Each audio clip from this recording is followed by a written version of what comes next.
Thank you for joining day 2 of the WMFC 2023 Ed Forum, and welcome back from the break. My name is Gail Ferguson, patient and co-support group leader in Atlantic Canada. Our next presenter is Dr. Neil Berenstein, a hematologist and affiliate scientist at the Odette Cancer Centre at Sunnybrook Hospital in Toronto and a professor of medicine at the University of Toronto. He has a large clinical practice in B-cell and plasma cell disorders and has led several multi-center translational clinical trials looking at novel therapeutics and identification of novel biomarkers. Welcome, Dr. Berenstein. Well, hi, thank you for that introduction, and I'm very pleased to be here. And I've been asked to cover a few different topics. If we go to the first slide, I've entitled this talk, Everything You Want to Know About Waldenstrom's Macroglobulinemia and Asked, because many of the things I will cover today were questions that I was asked to address. So I'm going to cover a number of different topics over the next short period of time. These are my disclosures. I am on a few ad boards. If we go to the next slide. These are the specific topics that I will cover today. And I'm going to spend a few minutes at the beginning talking about the biology and genetics of Waldenstrom's because it's fascinating, it's important, it's led to the treatments that we have now, and also has very important prognostic implications. I was specifically asked to address a number of less common, or some of them are more common than other, manifestations or syndromes that are seen with Waldenstrom's. And these are the different syndromes that I'm going to cover in the talk. I'm going to say a few words about our current treatment approaches and some targets for new drug development and how they're coming. And then I'm going to talk a little bit about new trials in Waldenstrom's. Now, many of you may know that we've been conducting a trial in Canada called the BROM trial, bendamustine, rituxan, acalabrutinib for Waldenstrom's macroglobulinemia. And throughout the talk, I'm going to refer to some of the data as it's relevant to some of these areas that I've been talking about. We've actually been putting this data together because we have a presentation at the upcoming American Society of Hematology meeting in San Diego in December. So we have some of this data that we're ready to share. So next slide, please. You've probably seen this slide. And just to make the point that this is the famous Dr. Waldenstrom who identified many years ago, 1944, lymphoid cells infiltrating the bone marrow, but even more importantly, associated in these patients with this large protein, which he termed a macroglobulin. And that's how we get this name, Waldenstrom's macroglobulinemia. Next slide, please. And since that time, there's been an incredible amount of research that's been done in trying to understand and define this disease better. And it's part of the group of non-Hodgkin's lymphomas, a cousin to some of the plasma cell disorders. But it's very unique in that both plasma cell disorders, in other words, myeloma and B-cell lymphomas, are thought to arise very early in B-cell development in the bone marrow, where you can see on this illustration in this area that I've circled, the pre-B cell to B-cell phase. And it's there that B cells rearrange their immunoglobulin genes. And it's thought that many lymphomas and myeloma arise when mistakes in this VDJ recombination occur. So that's one type of biology that occurs, but that's not what happens in Waldenstrom's. In Waldenstrom's, there aren't these common translocations that are seen in many of the disorders I just talked about, but there's other transforming events that occur later on, probably actually in later stages of development, when the B cell is trying to make optimal immunoglobulins and mutating its immunoglobulin genes, and that's when we start seeing some mutations occurring in some very important genes, and it's thought that it's those mutations in those genes that lead to the pathogenesis of Waldenstrom. So if we go to the next slide, the two most common genes that you've all heard about is MYD88 and CXCR4. And it's interesting that pretty well the exact same mutation, 265P, occurs in almost in most patients with Waldenstrom's, but not all. There are other mutations that have been defined, and then there's the CXCR4 mutations. Now, these are important because if we go to the next slide, these two genes are part of the intracellular signaling network in B cells, and when they're the mutations that occur result in them being constitutively activated so that they are signaling all the time rather than signaling when they're told to, and that results in what we call NF-kappa B activation, which results in cytokines being released, the B cell being told to proliferate, and IgM being told to be secreted. So it's those mutations that result in that disease process, with other mutations that probably also contribute, but may not have, but are not as yet well defined. So if we go to the next slide, so these mutations are important because, first of all, they identify possible targets. And as you know, we have now BTK inhibitors that deal with the MYD88 mutation. And now there's starting to be CXCR4 mutation inhibitors that I'll talk about a little later. But in addition, these mutations also predict for a slightly different biology. And if you don't, then the patients who don't have it. So, for example, patients with a wild type MYD88, and that's about 5% of patients, will not respond as well to BTK inhibitor therapy. And that's what you might expect because it's that mutation that turns on signaling through MYD88. If you don't have that mutation, then a BTK inhibitor may not be all that as much effective. With CXCR4 mutations, this is associated, and this is some data from Castillo, from Dana-Farber, and actually other groups as well. But it shows that the patients who have a mutated CXCR phenotype have a shorter progression-free survival. And they do respond, but they don't stay in response as long as if you don't have the CXCR4 mutations. So these two genes are prognostically important, and it may also influence eventually the types of treatments that we give to patients who have either wild type MYD88 proteins or CXCR4 mutations. Next slide, please. But this isn't the whole story. Those are the mutations that have been best defined. This is these are panels. These are 4 different studies: Hunter et al., Poulain et al., etc. And they show a series of genes that have been studied and have been sequenced in patients with Waldenstrom's.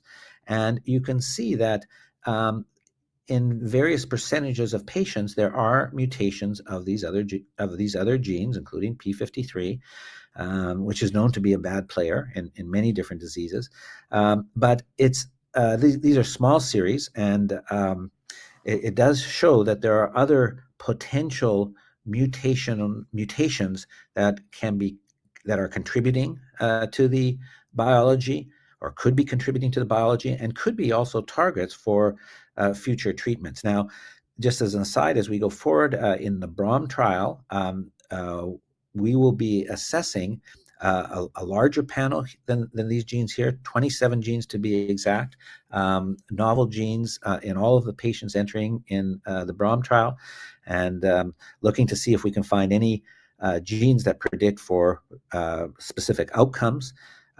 Another aspect of that will be that we will be looking at every 6 months at the status of the gene profile in patients to see how it evolves. Does it change? Are there genes that are selected out with time? And so that's one of the translational studies that will be happening with the BROM trial as we move forward. The next slide. Those are specific genetic or gene mutations.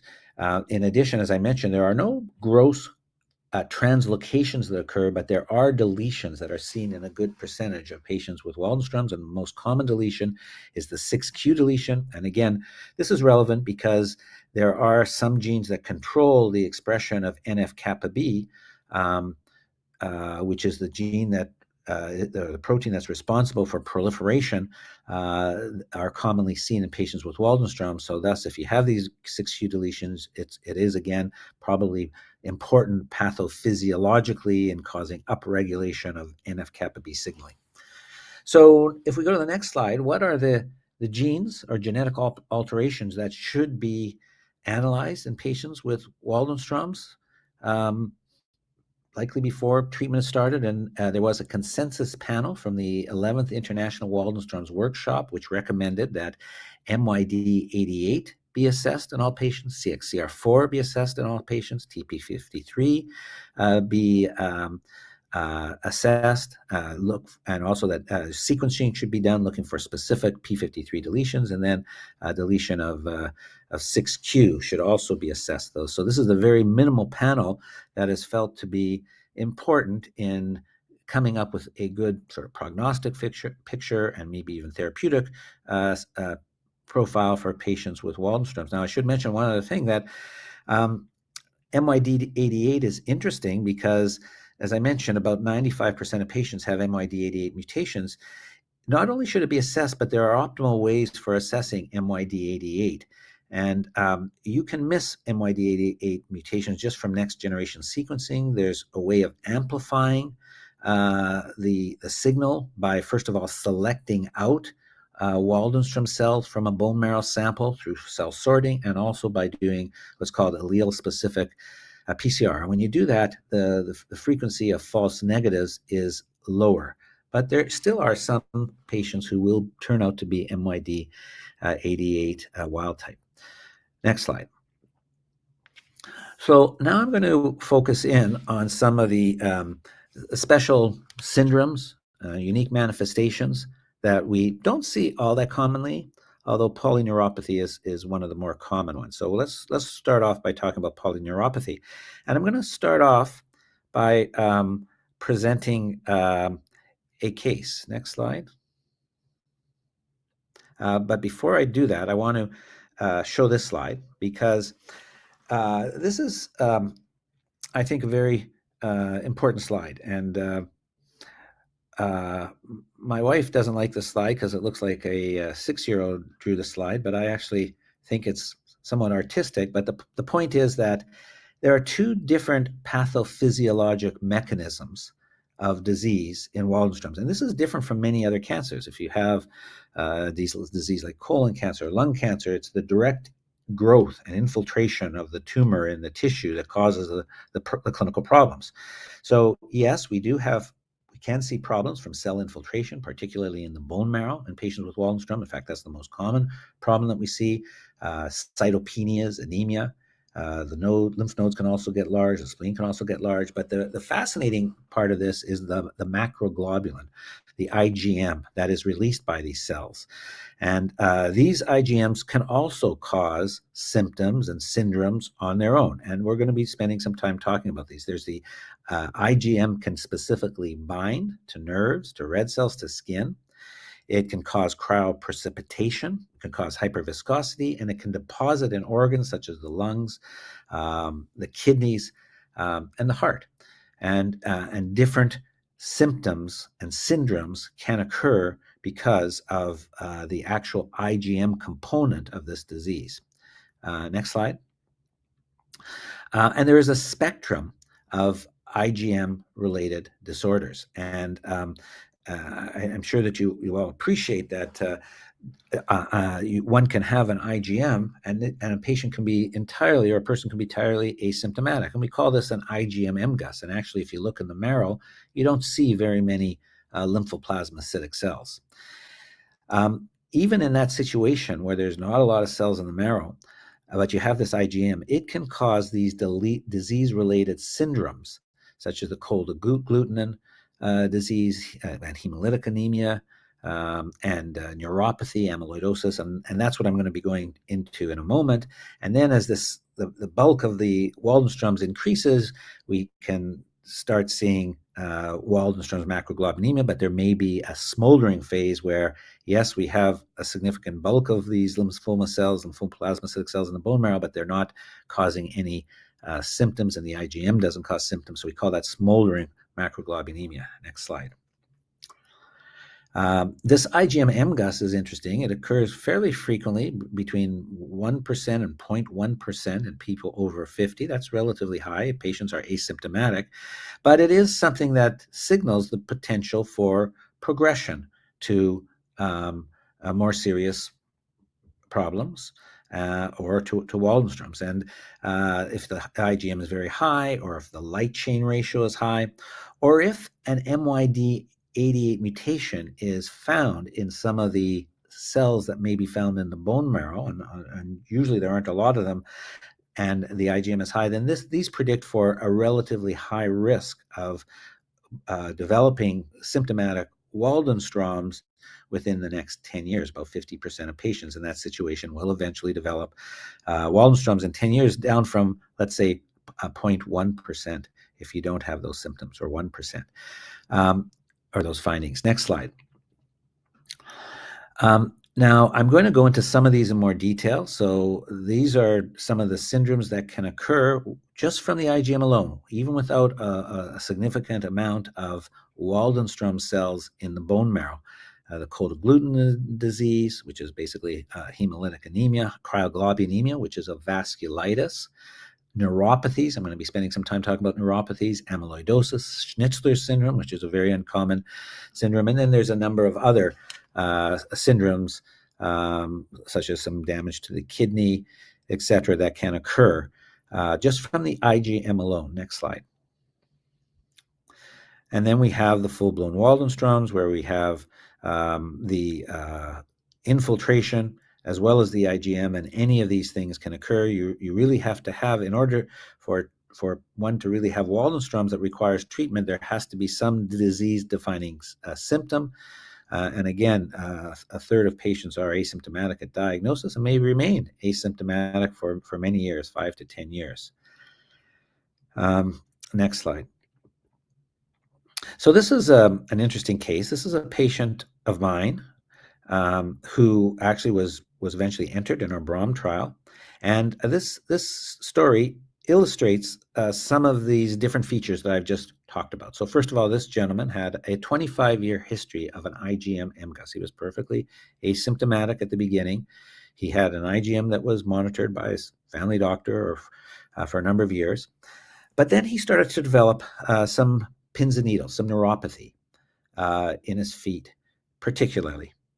And he was eventually referred for further investigations. He actually had, he was seen by a neurologist who did some electrophysiologic studies and demonstrated evidence, clear evidence of a sensory motor axonal polyneuropathy.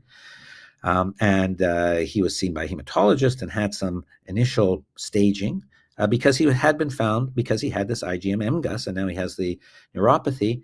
He had a bone marrow, and at this point now, unlike initially when he presented, he had 60% kappa-restricted lymphoplasmacytic cells in the bone marrow.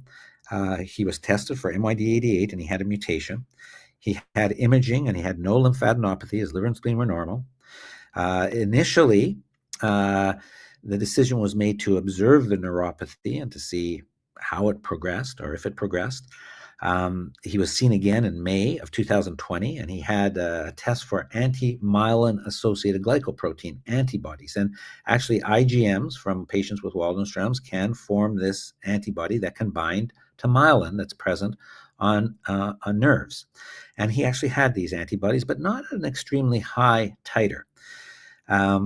Again, he was observed, and he was managing with the symptoms in October of 2021. He was reassessed by neurology, but at this point, he was reassessed because he was starting to have some difficulties with his walking. He was feeling a little unsteady. He was very active. He liked going for hikes, and he was starting to feel that it was difficult to go on these hikes because of his unsteadiness. The neurologist did EMG studies, and there was evidence of a demyelinating polyneuropathy with secondary axonal loss. And it was compared to the studies that he'd had in 2017, and there was worsening of this of these findings. So a decision at this point was made after much discussion about the pros and cons to start treatment and to start treatment in the BROM trial. Next slide. So in January 2022, he was entered in the trial where he received bendamustine and Rituxan for 6 months and oral acalabrutinib for 12 months.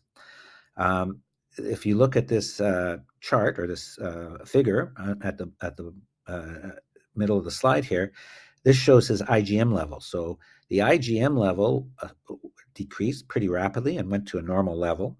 During his treatment, he had a mild elevation of his liver enzymes that we were monitoring every month on him. And as a result, we had to lower the dose of acalabrutinib. We felt it was related to acalabrutinib, and actually that seemed to do the trick, and his enzyme stayed down. He was eventually reassessed, and he had a repeat bone marrow, which went from 60% positive at the beginning of the trial to 0. He had no abnormal lymphoplasmacytic cells, so that cleared completely. His IgM had cleared completely. He had what's called an immunofixation electrophoresis, which is the most sensitive test you can really do for looking at the IgMs, and there's still a trace positivity that was seen. And he had some improvement in his neuropathy, but it didn't disappear. But he was able to resume his walking as he had done before. So he was, I believe, pleased with the result from this treatment. So again, this illustrates the benign MGUS. It illustrates the polyneuropathy aspect of this. And this was it was a patient who really only started on treatment because of polyneuropathy. He wasn't anemic. He didn't have any other finding that would have resulted in us starting treatment. Next slide.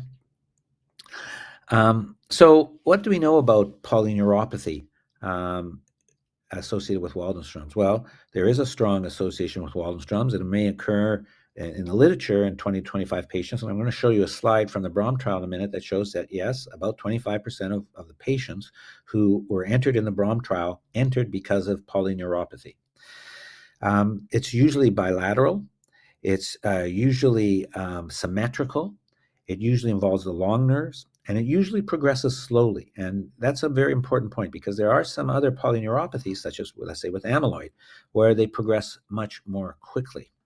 And it's usually sensory and rarely motor. So patients do not usually get weakness in an arm or a leg as a result of it, numbness and maybe burning.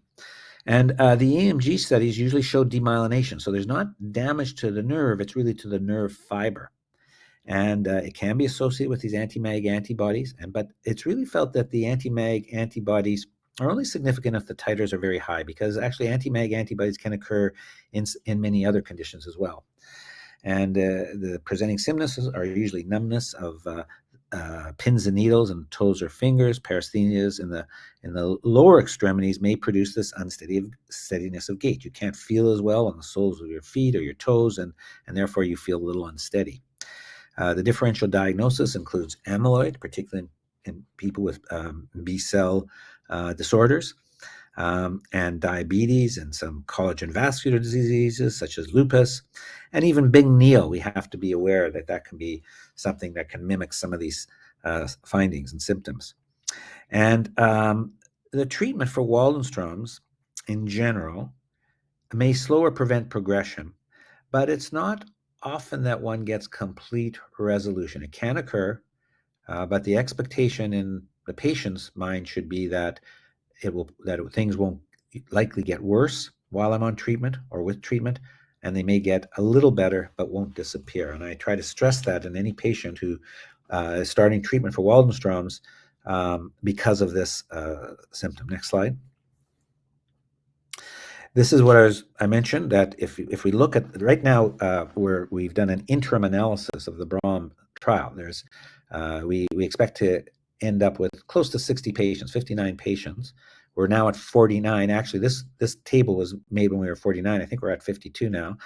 You can see the most common reason for starting treatment. So you have to multiply these numbers by 2 because they're out of 49. So about 56% of patients started because of anemia and fatigue, but 26% started because of neuropathy. And a few patients had some really large lymph nodes. And then the hyperviscosity occurred in 22% of patients, but it wasn't the only reason for starting treatment. Many of these hyperviscosity often occurred in association with anemia or other findings.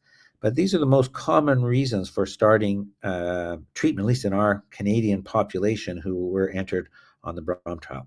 Next slide. I'm going to say a few words about hyperviscosity. The symptoms of hyperviscosity syndrome and it's important to distinguish hyperviscosity syndrome just from having hyperviscosity. But hyperviscosity syndrome can result in nosebleeds, headaches, a difficulty with your vision, and in very severe cases, there can be seizures. And it's interesting that this finding or hyperviscosity occurs more commonly in patients who have CXCR4 mutations. It's a more rapidly kinetic disease, as I mentioned before, it's associated with hyperviscosity syndrome. To diagnose it, you need to have a high serum viscosity level. The IgM is usually high, usually greater than 40, and ophthalmology or an ophthalmoloscopy can be valuable in looking at the vessels of the eye, where you can see characteristic, they call it box scarring, which is because of this hyperviscosity syndrome. Hyperviscosity alone is not a reason for starting treatment. Hyperviscosity syndrome is an indication for starting treatment.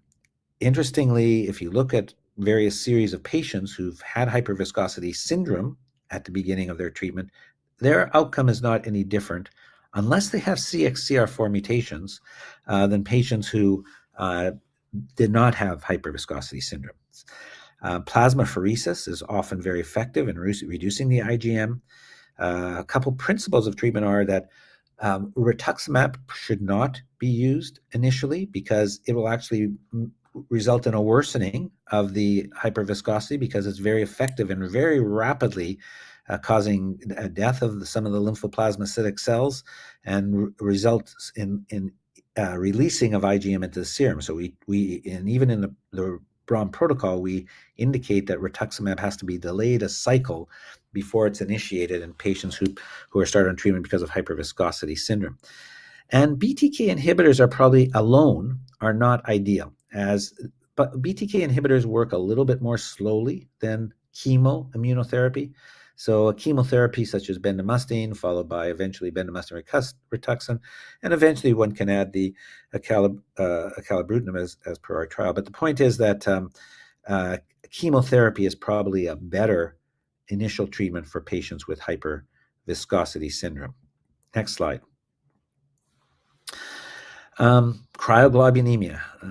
So this is a pretty uncommon presentation or finding in Waldenstrom's. This is actually an immune complex mediated vasculitis. So in cryoglobulinemia, which is different from cold agglutinin disease, which can also occur in Waldenstrom's, the IgM is binding to other immunoglobulins that are present in the serum. They're binding to IgG, and this forms a large complex, which then can precipitate, particularly in the cold. It's unstable in the cold. It precipitates in small vessels, and it causes vasculitis and sort of damage to the tissues that are being fed by these vessels. And there's an example of the skin that you can see in a patient with hyperviscosity after exposure to the cold. It commonly involves the skin, joints, kidneys, the lung, even the heart, and even some of the blood vessels in the gastrointestinal system. You need to demonstrate these immune complexes on some sort of tissue biopsy. They're usually organ specific, and the management is of course avoid the cold, because these are unstable in the cold. This is when these manifestations are worse. If there's a really acute presentation with impairment of certain organ function, the kidney, for example, then you need to treat very quickly, and Plex or plasmapheresis, and even rituximab monotherapy if you're not hyperviscous. And then eventually other treatments that one would normally use for Waldenstrom's can be incorporated. Next slide. Amyloidosis. These are some scary pictures, and these are not these are some typical but not all that common appearances that you can see with patients with amyloid. These are more sort of end stage amyloid, you might say. And the amyloid is caused by the light chain in the IgM macroglobulin, the IgM protein. And the light chain can often be produced in excess, and this can deposit in tissues. And some light chain, just by virtue of their specificity, can cause inflammation, can be toxic to certain tissues, and can cause a formation of these amyloid deposits. And this occurs in about 7.5% of patients with Waldenstrom's. It's a slow, insidious type of disease that develops over years, and eventually patients can become tired and lose weight, and they have this big tongue. There's more common bruising that you can see, such as this patient around the eye there, which is characteristic for some reason. Can affect the autonomic nervous system, and there can be orthostatic hypotension, and there can be polyneuropathy. The polyneuropathy is different than the polyneuropathy you see just with Waldenstrom's. It's usually more uh, asymmetrical as opposed to symmetrical. It can cause more burning. It's usually more painful neuropathy, and it can often be motor as well as sensory, and it progresses fairly rapidly as opposed to the very slow process that I described in that patient who entered the BROM trial. In order to diagnose amyloid, you have to see amyloid, and this is done with usually with a bone marrow biopsy, but it can be done in other tissues. The amyloid theoretically will deposit anywhere, and common sites are periumbilical fat pad, which is something that can be easily accessible. We actually have a plastic surgeon at Sunnybrook who will do these biopsies for us when we need them. Salivary gland biopsies, sometimes it might even be found in kidney, even the heart in situations where it's necessary to do those types of biopsies. I'm not saying it is necessary, but usually it's found in the bone marrow.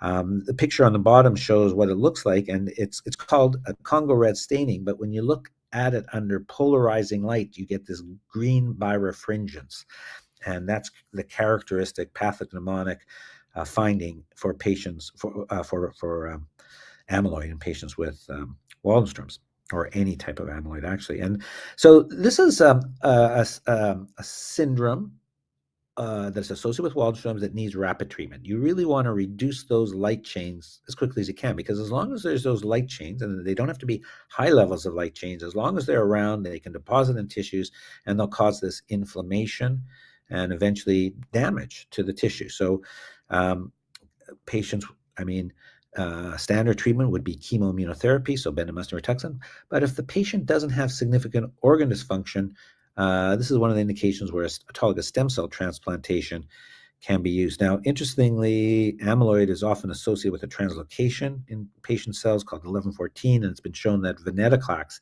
is a drug that has some specific activity in patients with T1114 amyloid.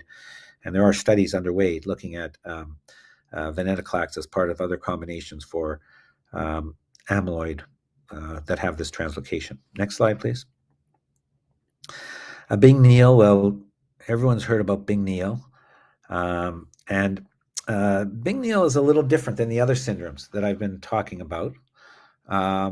All of the other syndromes that I've mentioned till now, or complications of amyloid, have been associated with the IgM, with the macroglobulin, with the IgM paraprotein. Now, Bing-Neill's not associated with that. Bing-Neill is actual infiltration of the Waldenstrom cells in the central nervous system.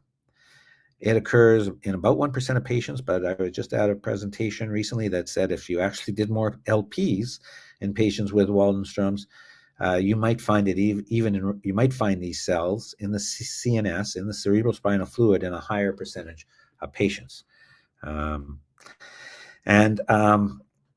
It can present at any time during the illness, either before treatment or on treatment, because many of the treatments that we give don't necessarily, or some of them don't necessarily go into the central nervous system. So it's quite conceivable that even when a patient is on treatment, this can develop.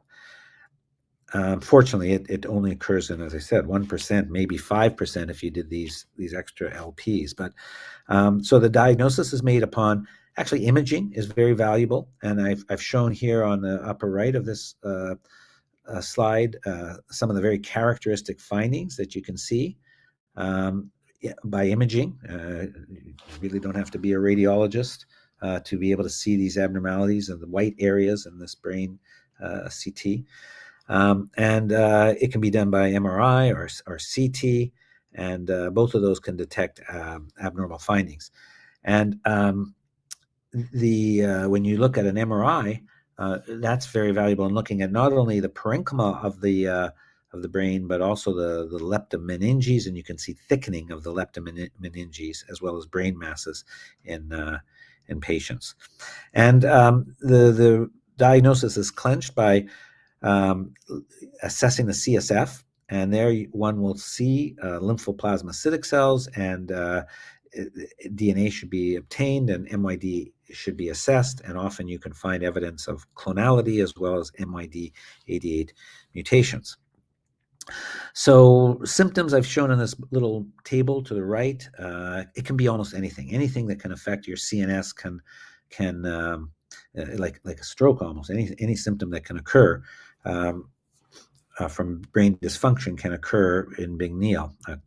General cognitive impairment, cranial nerve abnormalities, balance and gait, and then even difficulty with moving an extremity.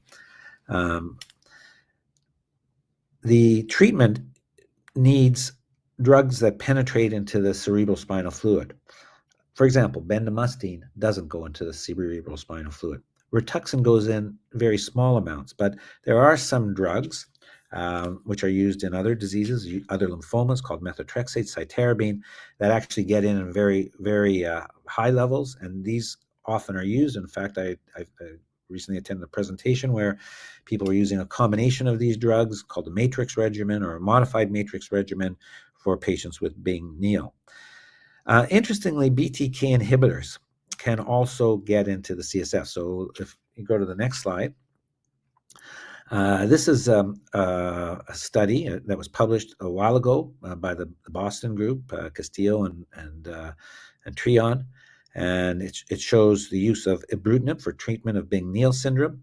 And the table shows, if we look at the column under best response, you can see that in all the different criteria, symptomatic, radiologic, and cytology, ibrutinib can produce a significant improvement. If you look at the resolved and improved percentages, it's over 80%, and radiologically, again, over 80% of patients will have benefits, and in many situations, the cytology and the CSF will be cleared. Now, it's not thought that this can be cured. You can't eliminate all the findings in the CNS. The idea is to control the disease, to improve symptoms, prevent further symptoms, but it's something that will require attention pretty well continually.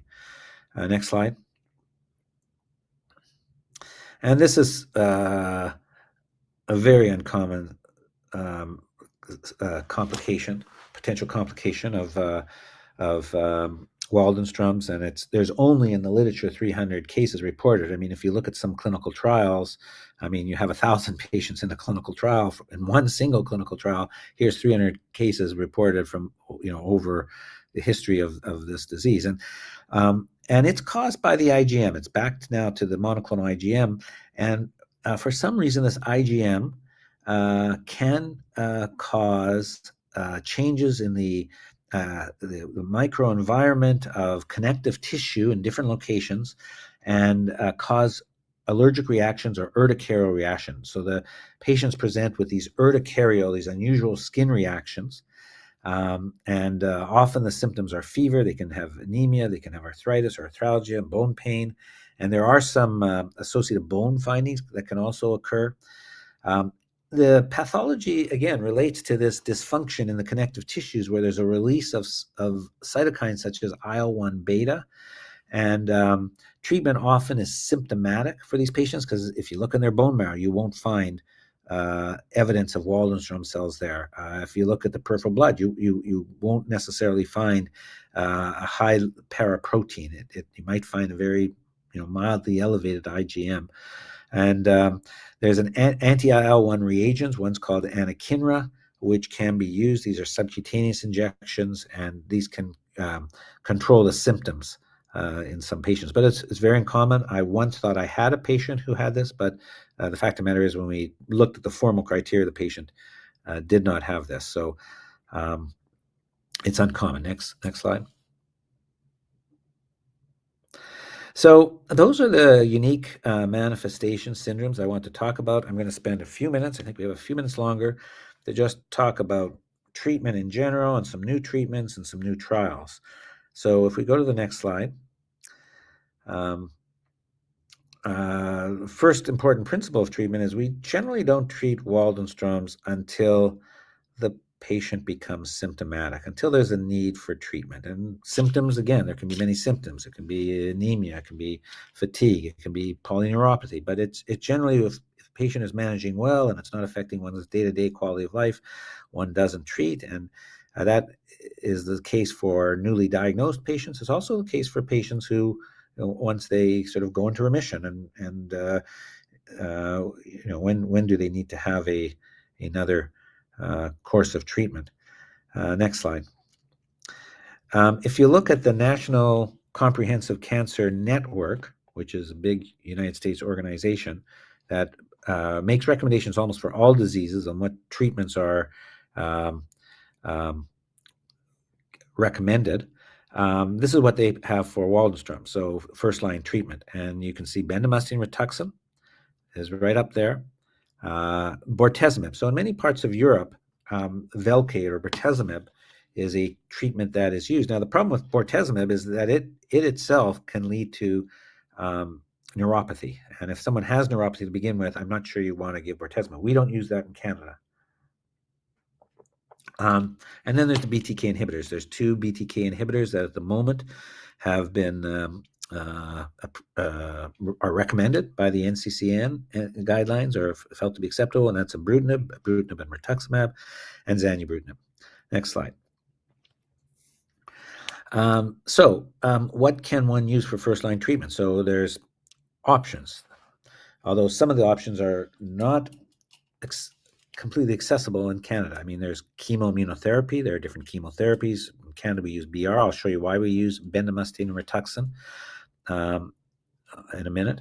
In some places, they might use rituximab, and sometimes in patients with neuropathy, there's been a use of rituximab alone. I don't favor rituximab alone because rituximab it's a very specific drug, but it's not great at producing deep or durable remissions. If you're going to treat someone because they have manifestations from their Waldenström's, use the best treatment you can to get the depth of response that is maximal in my view. BTK inhibitors is the third option, and if you look at the treatments that are available, probably the best PFS, so progression, so the longest duration of response is at present, I believe, with bendamustine and Rituxan, and that comes from the STILL trial. I'm going to show you that in a minute.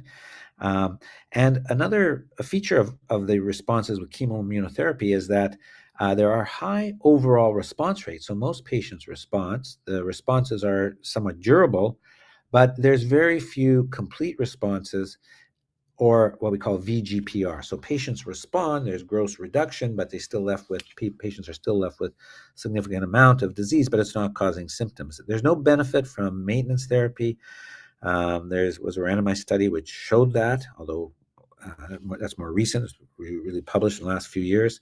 And you could make the point that you get deeper responses with CIT, but there actually have been studies which have compared with CIT being chemoimmunotherapy. But if you actually look at the duration of response, the progression-free survival, the overall survival, there's really no difference between chemoimmunotherapy or BTK inhibitors. So next slide.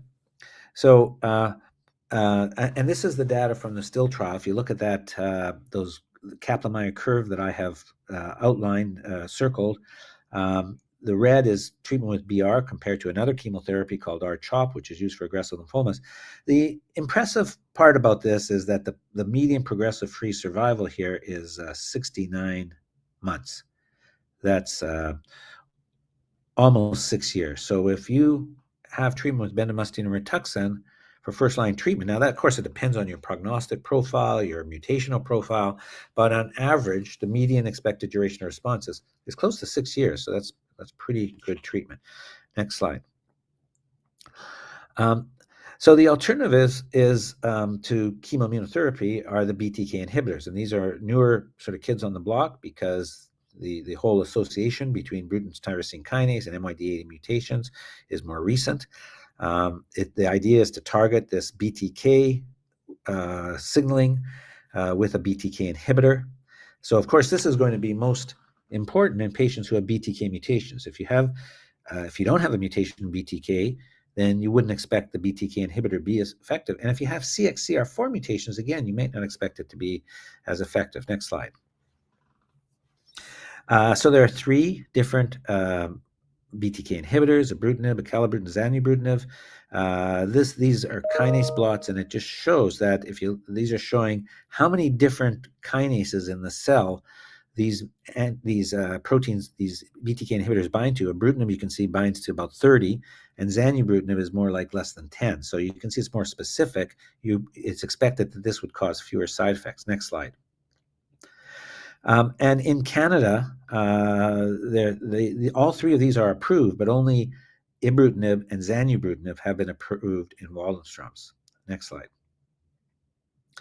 I'm not going to. There's a lot of data.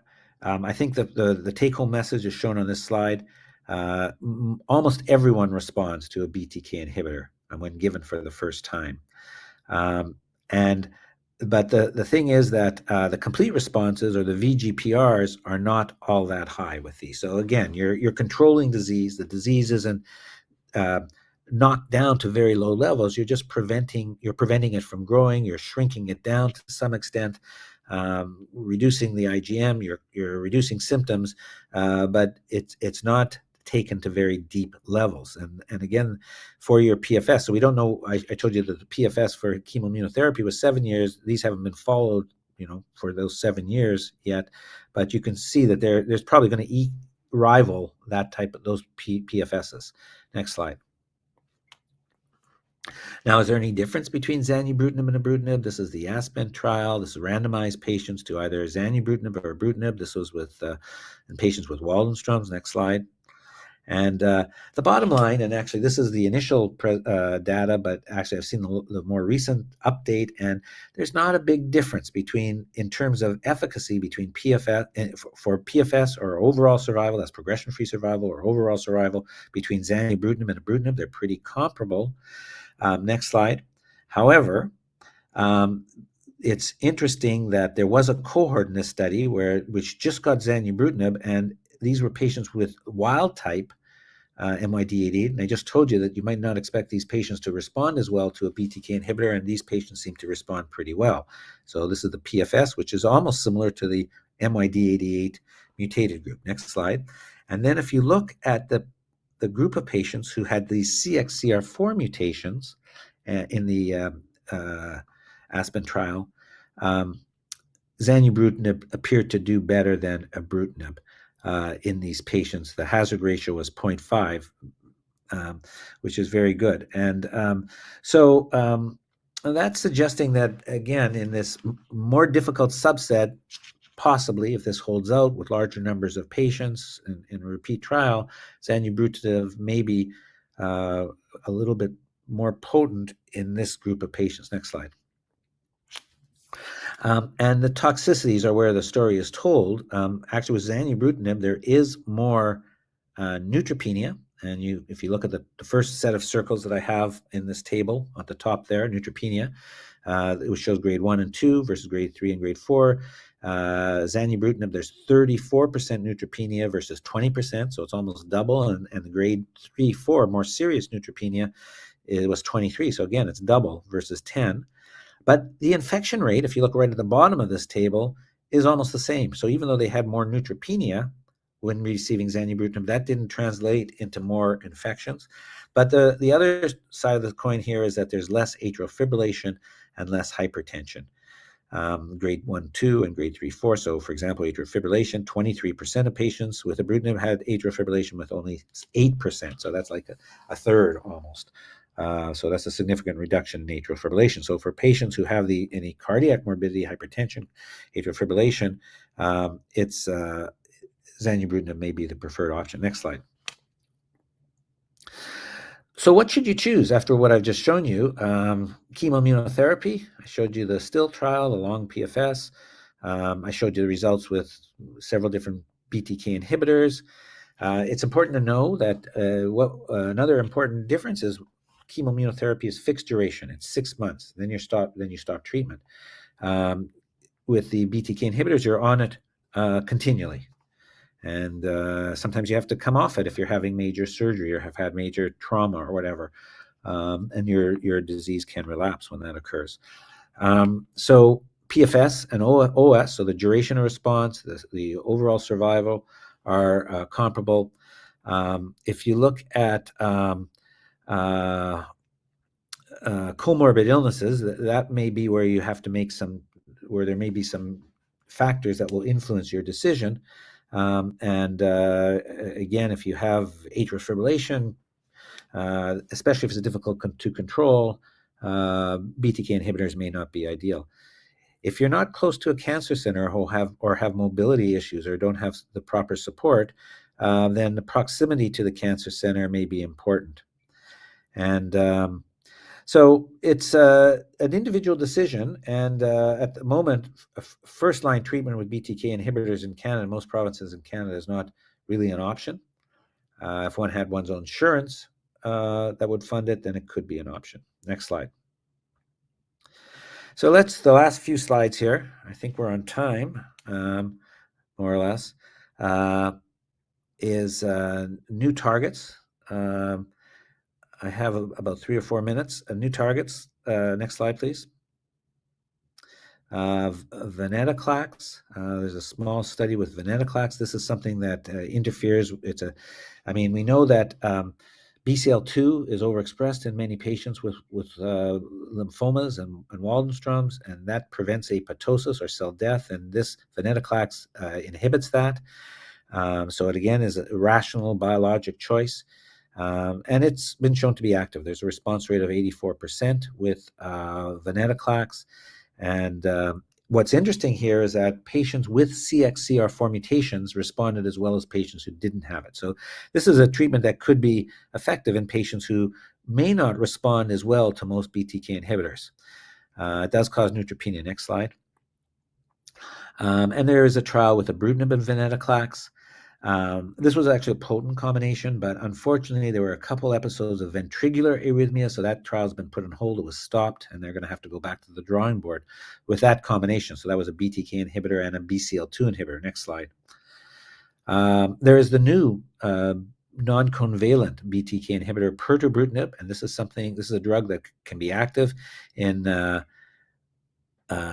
patients with who are refractory to ibrutinib. This is also an option, and this is a group of patients with Waldenstrom's, and you can see almost everyone responded, even if they're first line or second line. So I think at this point we can stop. I have a few more slides left, but I see I'm getting a message that we're over time. So we'll stop at this point, and happy to go on to the next part of this meeting. Thank you, Dr. Berenstein. That was very informative.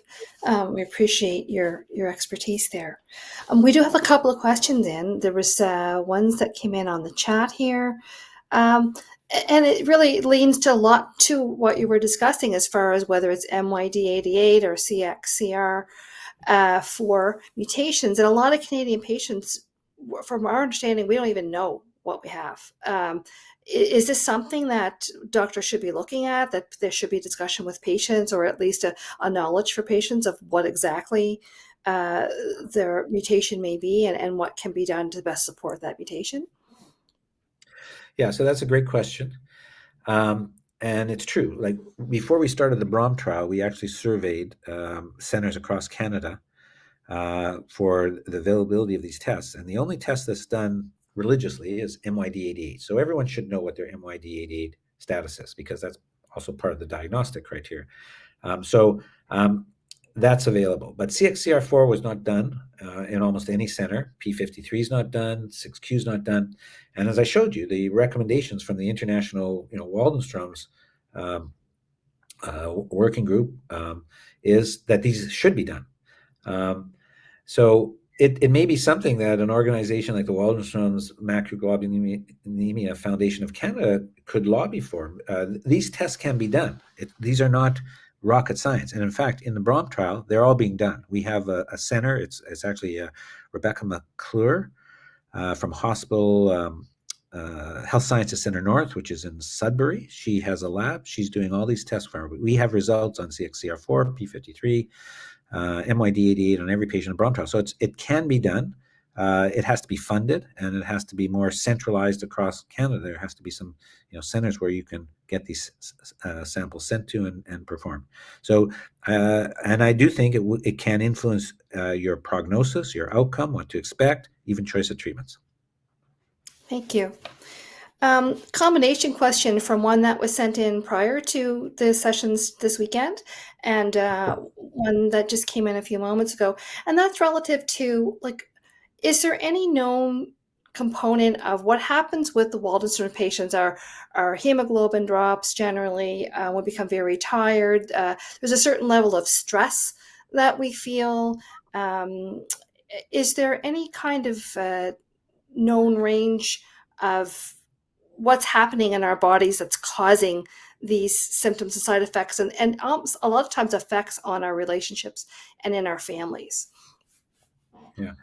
Well, yeah, I mean, it's very common to start feeling in general unwell as your Waldenstrom's progresses. I mean, and if you look at the hemoglobin levels of patients who are about to start treatment, it's about 50, it's about two-thirds of what it should be. So in general, if your hemoglobin is expected to be 150, 140, if we look at the patients who have started, for example, the BROM trial, their median hemoglobin was 100. So, and if you're active, and most patients with Waldenstrom's are otherwise, pretty healthy. It's a younger, I mean, it's not an ancient population. It's a very active and functional population of people who are in the best parts of their lives. I mean, if your hemoglobin is a third or two-thirds of what it should be, you're going to feel the stress of that. That's going to make you tired. You're not going to be as happy. You're going to be, you're going to have all sorts of negative symptoms. Now, stress is a very difficult, we all have stress in life from various different things, from how we feel, from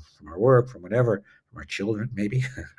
And the point is, it's how we manage with stress, how we deal with stress. I don't think there's anything that I've seen written that there are specific, emotional features of patients with Waldenstrom's, but I do think that the stress of not feeling well and being unwell and having to go through all these tests that you have to go through, and bone marrow tests and x-rays, and then contemplate starting treatment or having treatment, that can upset any relationship, that can cause a very difficult stress. So I'm not surprised that that's the outcome in some patients.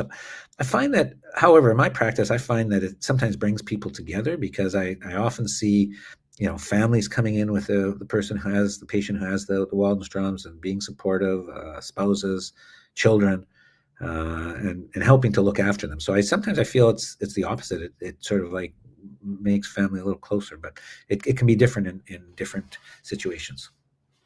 Thank you very much for that answer. I think we have time for another question, and it's related to the BROM trial. You had mentioned it in your presentation, and I guess someone's asking, what can you tell us a little more about it? And I have another question here online, questioning about acalabrutinib.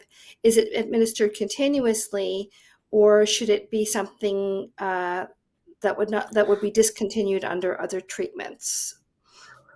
Yeah, so that's, I think, one of the important features of the BROM trial, and which is that it's using acalabrutinib as a fixed duration. So the idea here is that when you combine the BTK inhibitor with the chemoimmunotherapy, you're sort of getting a triple treatment here. You're getting bendamustine rituximab and BTK inhibitor all at once, that we're going to induce very deep responses, very high, very good VGPR rate, CR rate, and therefore we can stop the BTK inhibitor. So the protocol itself just gives you the BTK inhibitor, the acalabrutinib, for 12 months, then it's stopped, and patients are kept off it. We monitor patients to see, does their IgM come back? So far it hasn't. We're also doing minimal residual disease measurements, and so far they look pretty good. Nothing to, and I can tell you that in terms of the BROMS trial, we've not had one single patient relapse yet. So we've treated 49 patients, I think. So far, of all the patients that we've assessed, there's now some of the follow-up is pretty early, but no one's relapsed, and there is a relatively high VGPR and CR rate. It's approaches between 80 and 90% at 6, 12, 18 months, depending upon when you look. And we're presenting all this data. Actually, we're putting it together in a poster that will be at the American Society of Hematology meeting. And yeah, so that's a little bit about ROM. And I showed a few slides as we went through, but the toxicity profile is quite good. I know we have had 2 patients out of the 49 so far that have stopped treatment for various reasons, not because of disease progression, but because of some problems with the treatment, I guess. Okay. I have a question here. What kidney signs or symptoms should WM patients look out for? And what routine kidney tests should be done to test for kidney health? Yeah. Well, so obviously we always do assessments of kidney function when we see patients on our regular checkups. We look for the creatinine, and we look for the GFR rate, which is an index of how well the kidney's filtering. Um, with Waldenstrom's, I mean, if you had some of these less common manifestations that I mentioned, such as, let's say, cryoglobulinemia, or let's say you can see an amyloid, for example. Amyloid, characteristically, one sees protein in the urine, and with a vasculitis, you might see protein in the urine as well. But basically, I think the initial, I mean, the screen would be what's happening with the GFR, and when we're suspicious that there may be some of these other things going on, like cryoglobulinemia or like amyloid, we would assess the protein in the urine. We assess the protein in the serum. We would detect if anyone is losing protein by what the serum albumin is. Okay. There's a question here. What blood test results are the most indicative of Waldenstrom's macroglobulinemia progression during the watch and wait phase? A decrease in hemoglobin, an increase in monoclonal peak, or an increase in the kappa lambda ratio? Yeah, so that's a good question. I mean, we do all of those things. Now, looking at the IgM and the kappa lambda ratio gives us a real-time measurement of what's happening with the Waldenstrom's. Is it stable? Are those flat, or is it starting to go up? Now, I have patients that I'm following, and we have patients that we follow for many years, who each time they come in, every 3 months, every 6 months, whatever, their IgM might be a little higher. So it goes from 7 to 8 or 8 to 10 or whatever. So that tells me, yes, we have to keep watching and observing these patients and monitoring these patients. But unless we start seeing things like the hemoglobin dropping or some of these other sort of manifestations that I talked about, we really wouldn't act upon that. So the IgM alone, it tells me what my index of suspicion for subsequent symptomatology from progression is, but probably the hemoglobin is, and the other counts in the blood, the white count and the platelet, those are probably more important in terms of saying, look, we're getting to a point that we might need to consider some treatment. So they're all important, but it's the end organ dysfunction, in other words, the changes in blood counts, is what's probably most predictive of needing treatment. I have a question here. Is peripheral neuropathy enough to start treatment? Yeah. Well, yeah, this is actually, I'm this last day and a half, I've been at the Canadian myeloma annual meeting in Montreal. In fact, I'm in Montreal right now. And one of the talks was on polyneuropathy and Waldenstrom's, believe it or not. And there's a speaker from the United Kingdom there. And the answer is yes. I mean, polyneuropathy is can be an indication for starting treatment. And as I said, about 25% of patients will start treatment because of polyneuropathy, because it can be progressive, and it gets to a point where it starts interfering with quality of life. And the quality of life could be difficulty sleeping, because sometimes it seems like the polyneuropathy is worse at night. People feel it more at night, and that prevents them from sleeping properly. And if they don't sleep properly, they're tired during the day, and that affects their ability to function as well as they would like to function. So that in itself is an important reason for considering treatment. I mentioned the patient that I described, and I actually have several patients sort of like this, where because of the pins and needles, because of the neuropathy in their feet, they feel unsteady on their gait. And as you get older, that becomes more of a problem, it seems like, with older people, that they worry about falling. And because they worry about falling, they're not as active. And when they're not as active, that sets a whole bunch of other things uh, in action in terms of deteriorating their health. And so, yes, polyneuropathy can be a reason for starting treatment in the general population. In our BROM trial, the reason about 25% of patients started treatment. But I do try to have a good discussion with patients to tell them to set the expectations. The expectations should not be that you start treatment, you get treatment for your Waldenstrom's, and the polyneuropathy disappears. That's not what's going to happen. What's going to happen is that it's not likely going to get worse, or the pace of change is going to be slower, and it can get better, but it's not going to be what we call a complete response. It's going to be a partial response. It's going to be improvement. So the actual, in fact, I had this discussion with Dr. Castillo, who is also at this meeting that I'm at now, and he, in terms of response criteria for neuropathy, it's basically improvement versus worsening. It's not complete response as we do with other parameters, let's say in Waldenstrom's, IgM, and bone marrow. So, but so yes, it's definitely an important problem that can be improved with treatment, but it won't disappear. Okay. Well, thank you very much, Dr. Berenstein, for being with us today and presenting for us.